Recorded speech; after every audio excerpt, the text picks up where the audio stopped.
What's up, everybody, and welcome to a brand new creative challenge in Adobe Illustrator. I'm your host, Kladi, and I'm so excited to be here with you to talk about 3D.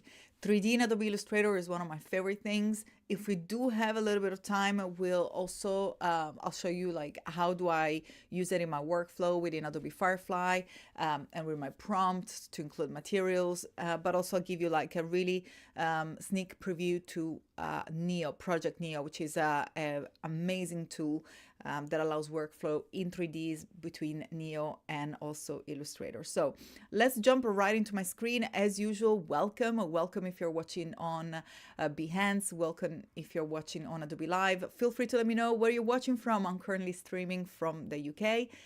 If you don't know me, I do work at Adobe as an evangelist and community advocate, so I'll show you where you can reach out with me at the end of the stream. But let's get started.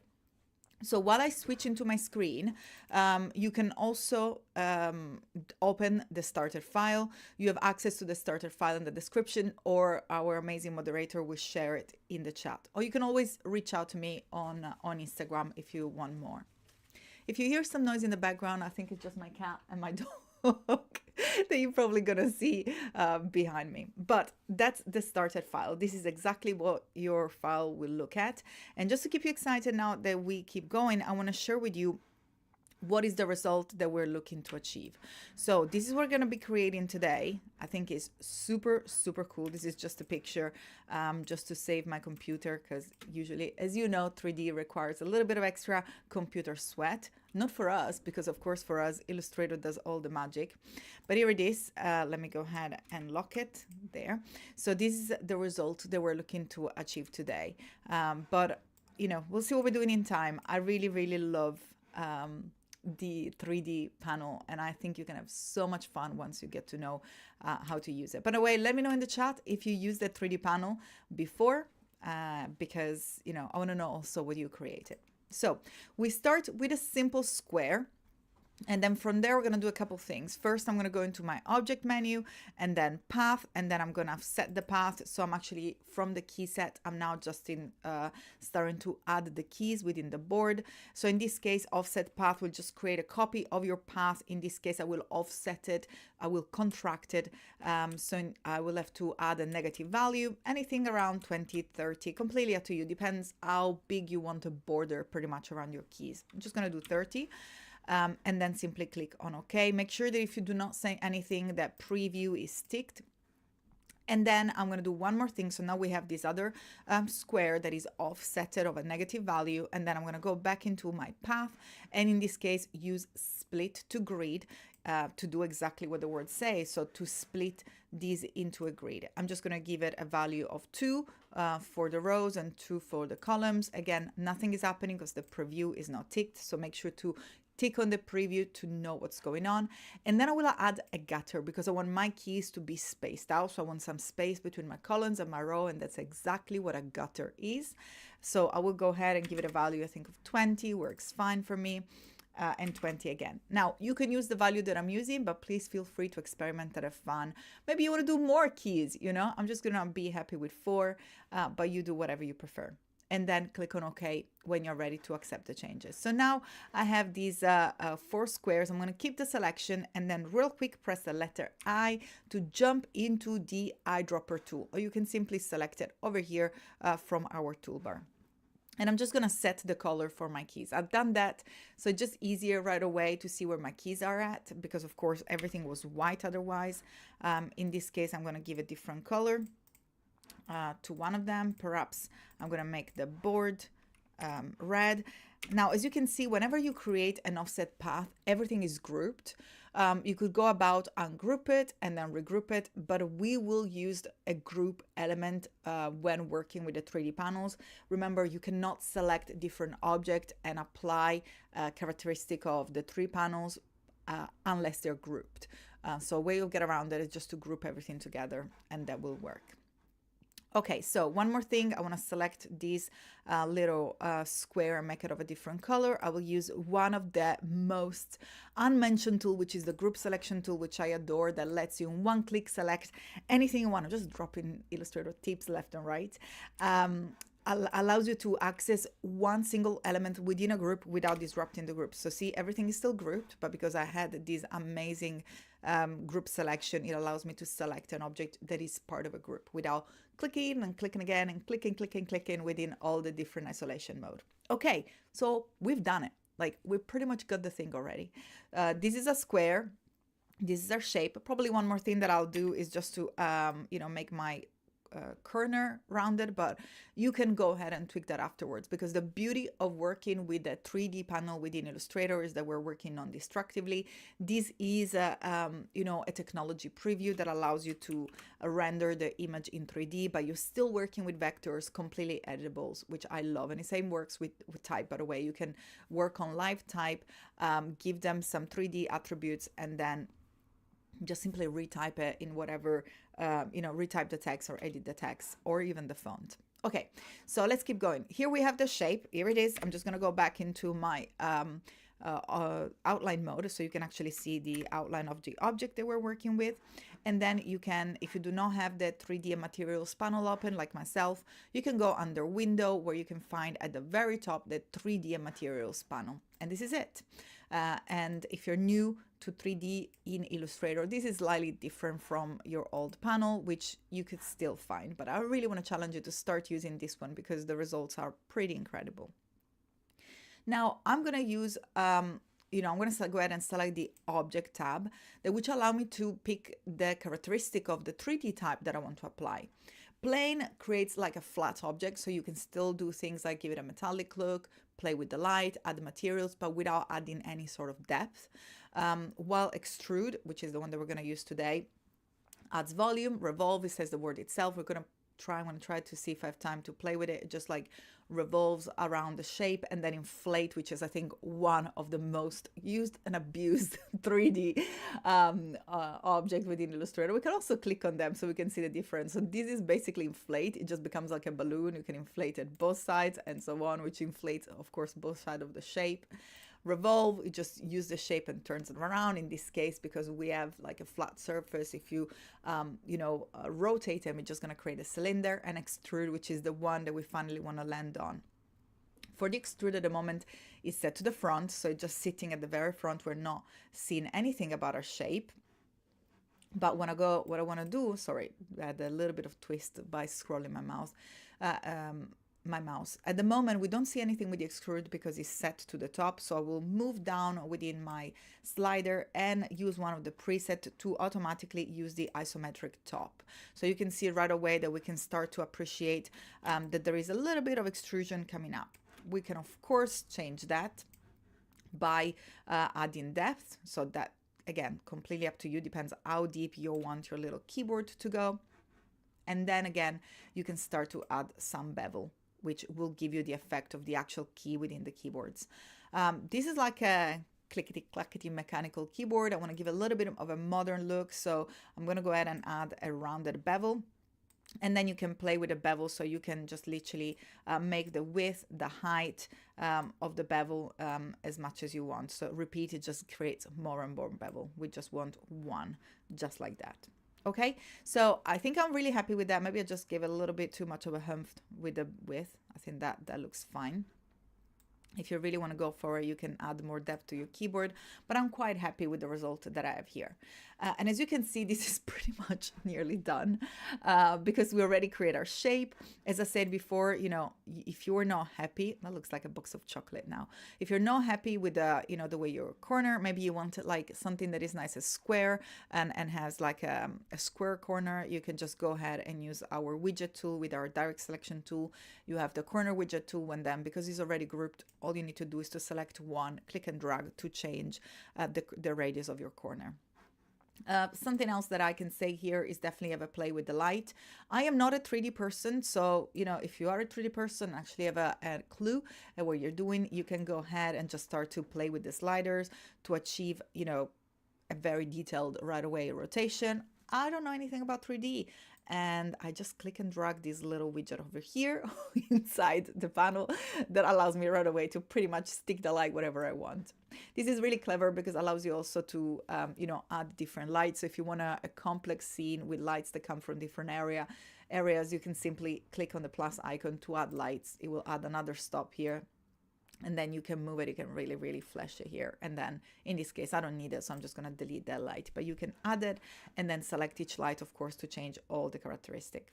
Something cool that I love to do is also add shadows. So I'm going to go ahead and toggle the shadows, and then you have to move the slider to add the different characteristic of it. And again, here you can play with the slider. Of course, the bounds is basically, out far away you want to go, the bounding of your object, and then the distance, this is like how is your object suspended. We're probably going to do the cable at the bottom, so at the back, sorry, so you can actually see. And I'm going to move the panel just to make you appreciate how the bounds work. So see the bounds, it literally gives you space, like the bounding box of your shape is literally expanded to allow this shadow to appear and be part of your grouped image. Okay, so I feel like we are in a pretty good place. Of course, if you move the light, the shadow will move automatically, which I think is super cool. I'm just gonna leave it right there for now. Maybe I can put a little bit more to the side, just like that. And then there is something that I love doing, which is rendering, but I'm not gonna do it right away, just because once you render something, it just kind of takes more energy from your computer, Mac, PC. So what I'll do here, I will simply just move to something else and then come back into the render setting anyway. So you can just go ahead. In this case, I will, add the ray tracing and probably do it on high quality and then render. But as I said, I'm just going to give it a minute because I'd rather keep building. The next thing that I want to keep building is the cable. As I said, maybe we can play with rotation in this case. So I'm just going to go ahead and create like a little rectangle. Again, press the letter I or access the eyedropper tool. And then I'm going to create another little, base here, which is like literally my cable. This is very long cable. I don't think we need all that. But again, all the 3D shapes are going to be editable. So don't forget, though, to group them. Let's the background not be included in the group. So Command G, Control G to group them. And then again, head to Object in order to establish the type of 3D. In this case, I will apply the revolve. As you can see here, we have the tube on the top that is bigger than the one at the bottom, because I don't want that. I just simply change the direction. So in this case, I will give a right edge rotation that does exactly what I want. And again, I'm not really happy here with the way this shape is looking, so maybe I can just give it a little bit more width, just like that. Okay, perfect. Much happier with this. Now, because we wanted to make sure that everything is aligned, and don't worry, it's going to look so much better once we render it. I'm going to go ahead to the preset and again, apply the isometric top. Ideally, you want the same lights to make sure that your scene looks realistic and everything matches. And then, of course, you want to add some shadow.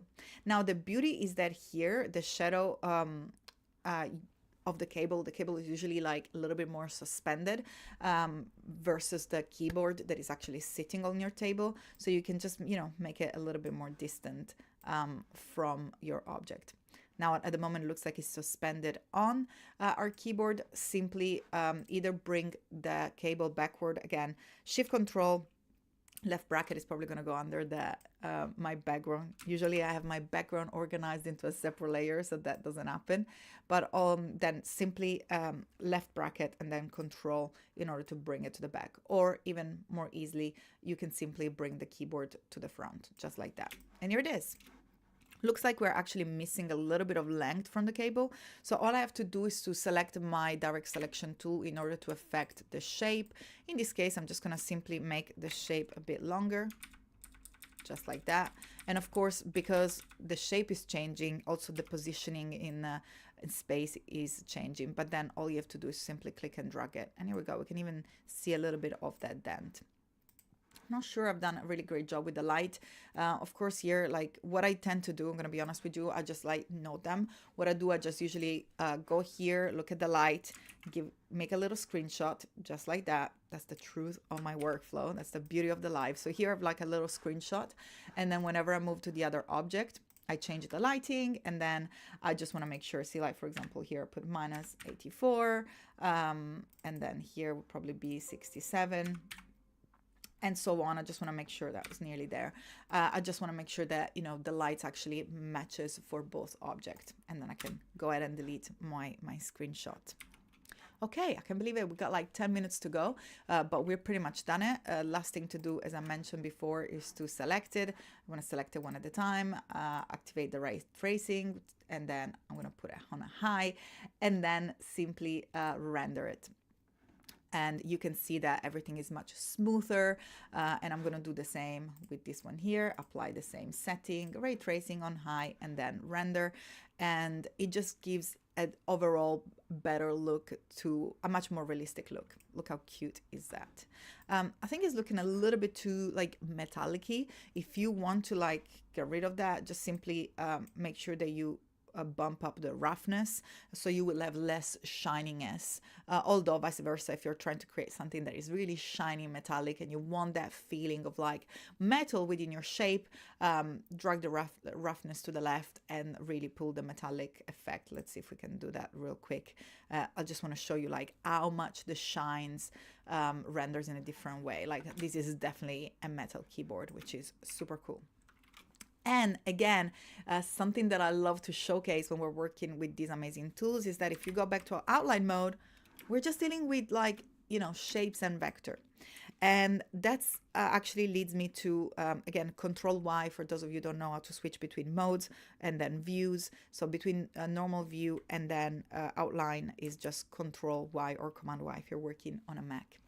Now, you know, something again that I love to share is that our best friend, the appearance panel, which by the way will be featured in one of these challenges because honestly, it is the thing in Adobe Illustrator, is that I suggest when you have a complex scene, in this case we just have two objects, if you have a complex scene that is created with 3D elements, you might want to click off the effect, 'cause basically an effect, the 3D effect. You want to undo it so we can make any changes you want without having every time to render every single detail. That will allow you to make changes so much faster within your shapes. You know, of course, we can change color, we can change anything you want. So we can make these maybe white. Let's make it white. And this will allow you real quick to make the change. Then of course it will take a moment to bring back the 3D, but trust me, you'll do that once, not every time that you make a change. This is super cool. Okay, for the text, I think we do have time, although I really wanted to show you Illustrator and Neo. Let's see, it's probably the same, it's literally the same thing here. I'm just gonna go ahead and bring them out of the group. Sorry guys, I love to like group stuff. What I tend to do with the text is usually ungroup. I just kind of like place it already in the position where I think they will go if it was like a square. So just like that, I think that's the order. And then I will group it again. I will definitely like, I'm moving quick, but you know, I'll definitely want to align it, making sure that they're all aligned, but then you definitely want to bring back in the group. And then in this case, I will extrude them again, make sure that I'm using the same settings. So it will be isometric top, probably going to give it like a depth value of 2, just because like I don't want like the stickers that are on top to be very big, and then you just go ahead and move it into the right position. Sorry, I've not aligned it properly. I'm going to give you more time to do that. Probably what I could suggest you to do is just to use multiply if you want, or lighten or overlay, just to give like a better effect depending on what is the look that you want to go for. Simply like toggle the opacity a little bit. It will look great on your keyboard. Okay, so that was something that I wanted to show you. I'm just going to remove it because when stuff is not aligned, it just gets on my nerve. But you get the gist. Hopefully you'll have time to align your little, you know, letters on your keyboards, and you can literally put whatever you want. Okay, so I do have a few minutes, and there is something that I really want to show you. So whenever I create stuff like that, 3D, even letters, and if you hop on my Instagram, you'll see a ton of tutorials with that, and I'm planning to do more. What I tend to do is just like either I export it or I just create a screenshot, and then I quickly move inside Adobe Firefly. And I'll show you why. So here it is, that's firefly.adobe.com. And then I just start to like write a description of a material. When I was creating this, I was actually thinking like, that's something that I would love to buy, which is like a transparent plastic, smooth with, no, on a warm background. I can't type and think at the same time. Maybe I just give it like a gradient, like something like orange, purple, and magenta. Okay, so here I'm just asking for like a material, like a transparent, something that is transparent, that is made of plastic. Is actually giving me some bottles. I don't love this like warm orange. I think it just kind of threw in. Also, I misspelled everything. I'm so sorry. Back group. You guys probably are like laughing your face and say, what is she wrote there? Background. No wonder the results were so bad. Okay, so let's go back. Oops. Let's go back and do that again. Hopefully I can spell. I should have like probably copy and pasted. So I'm gonna take a moment.